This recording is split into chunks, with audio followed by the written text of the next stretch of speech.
A chat about pastels. Pastels are for painting. You can draw with them, but you can draw with oil paint, with a brush. But you do paint with pastels. Pastels are pastels, they are not chalk. Chalk is chalk. Pastels are pure ground pigment with the least possible binder to hold them into a shape. The same pigments that are in the tube of your oil paint, your acrylic or your watercolour, only without having been diluted with oil or water. Chalk is limestone, calcium carbonate. Pastels, they cost from $5.50 to $30 per stick. Chalk, well, I haven't priced any lately, but you get the idea. There's no comparison. How many pastels does it take to paint your paintings? Well, I like to have a large range. I'd say 150 would be a good modest range so that you could have the colours that you want depending on the subject that you want to paint. So that's quite an outlay. You might be looking at a minimum of $825 worth of pastels to get started. Mind you, you could choose to work in a limited colour harmony and work with a small box of a dozen pastels. So you don't have to start with a huge amount to try them. Okay, they smudge and smear, but only if you smudge and smear them. If you put them under glass, well protected, they will be the longest lasting artwork.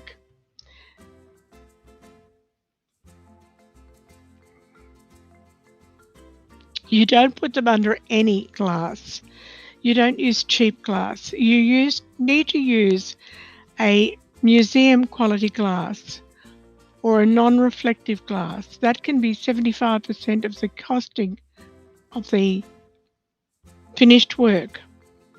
So you need to invest in good quality glass and a good framer who understands how to frame a pastel. The artwork should never be sitting up against the glass.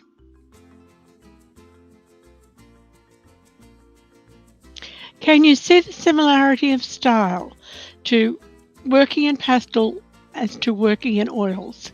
Instead of picking up a brush and loading it with a colour and then painting, I'm just simply picking up the colour pastel, the tone of pastel that's most like what I want to work with and working direct onto my paper. It is so easy.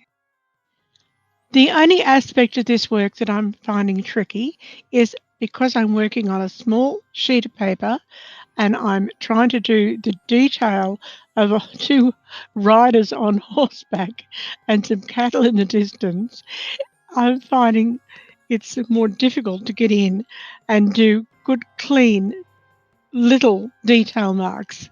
So it would have been a lot easier to have tackled a subject like this on a large sheet of paper.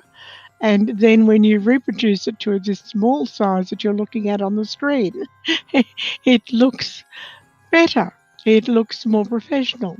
So if you're tackling something with any kind of detail in it, I'd suggest using a larger sheet of paper.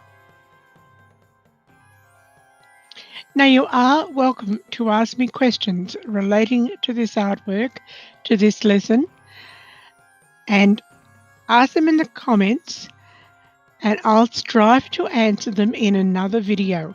I won't have time to write lengthy replies in comments and still do art tutorials, but if I can answer them in a following tutorial, then that will benefit everybody and not take up an excess of my time away from the creation of these art tutorials, which I'm doing to try to help as many of you as I can. If you want private tutorials, then I need to put a fee onto that. I really prefer to do as much of the tutorials as I can to help as many people as I can. So make your questions public rather than try to contact me privately to ask me to help you privately, because really I can't do a lot of private coaching and find time to do these public tutorials to help more people. The art materials I'm working on for this are Tiziano paper. It's paper that I've had for a long time.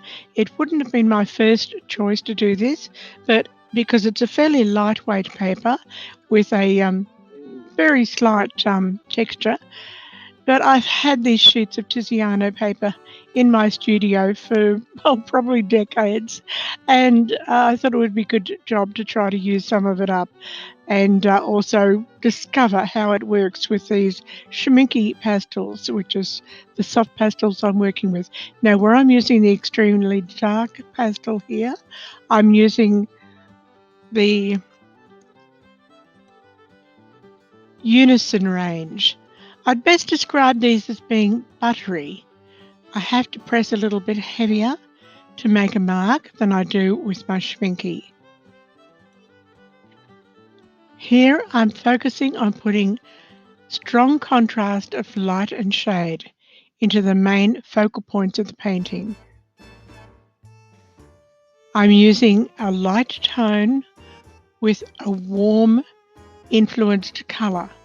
So it's a pale lemon to suggest sunlight hitting the cattle at the back there, the water, my riders in the direction of the sun, and now some very strong highlights onto the trees.